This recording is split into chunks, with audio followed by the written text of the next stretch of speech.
හිරු එළියට නිරාවරණය වූ සමට කියුකම්බර් සත්කාරය ඉතාමත් හොඳ රිසල්ට් එකක් ගෙන දෙනවා.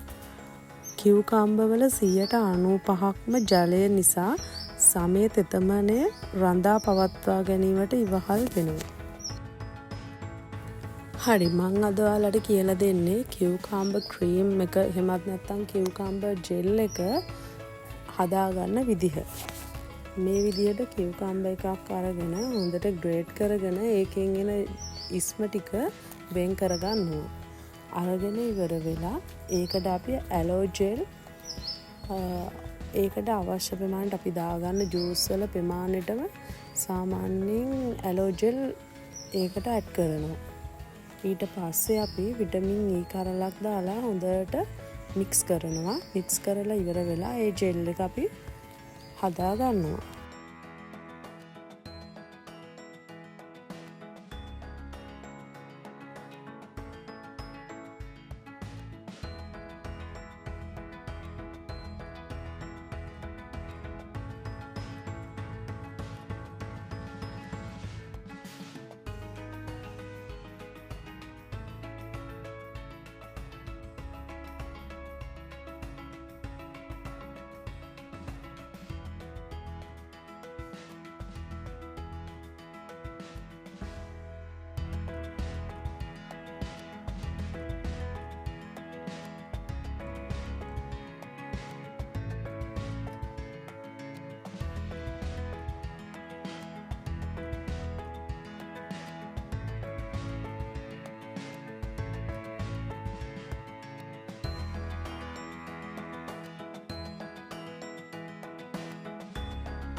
මගේ වගේ ඇස් යට කළු නම් ඔයාලත් මේක හදලා බලන්න.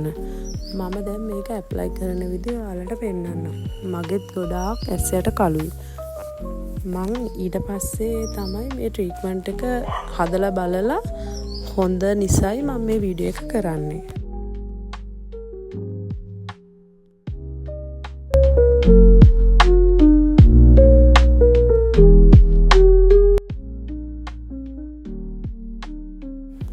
කියුකම්බර් අයිස් කියුබ් එක හදාගන්න නම් ගොඩක් ලේසි.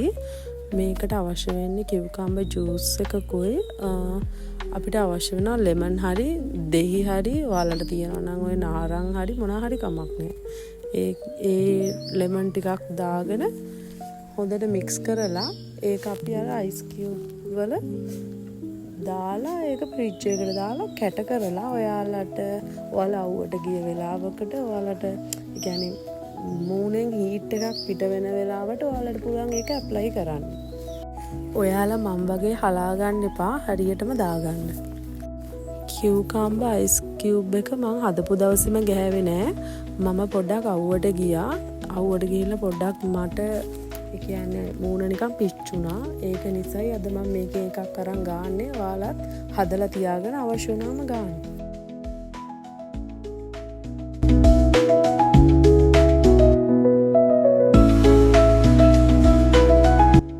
අයිස් කියුබ් එක හදන විදිහටමයි ටෝන් එකත් හදන්නේ. ලෙමන් විතරයි ඇඩ් වෙන්නේ ජූස් එකටම. ඒ දෙක මික්ස් කරලා තමයි මේ ටෝන් එකත් හදන්නේ. ෆ්‍රිජ් එකට දාලා තියන්න මේ දේවල් හදලා. එතකොට කොහොමත් දවස් 4-5ක් තියාගන්න පුළුවන්. ළමයි තව දෙයක් කියන්න තියෙනවා. අපි කියුකම්බර් ජූස් එකට මේ ලෙමන් දැම්මහම වර්ණය වෙනස් වෙනවා. ඒ කියන්නේ කොළ පාට ගතිය ගිහිල්ලා සුදු පාට ගතියක් තමයි එන්නේ.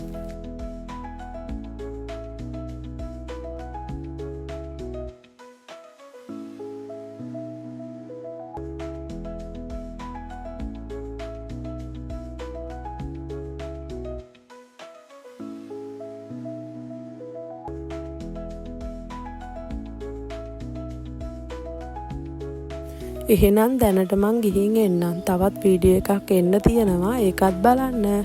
Thanks for watching.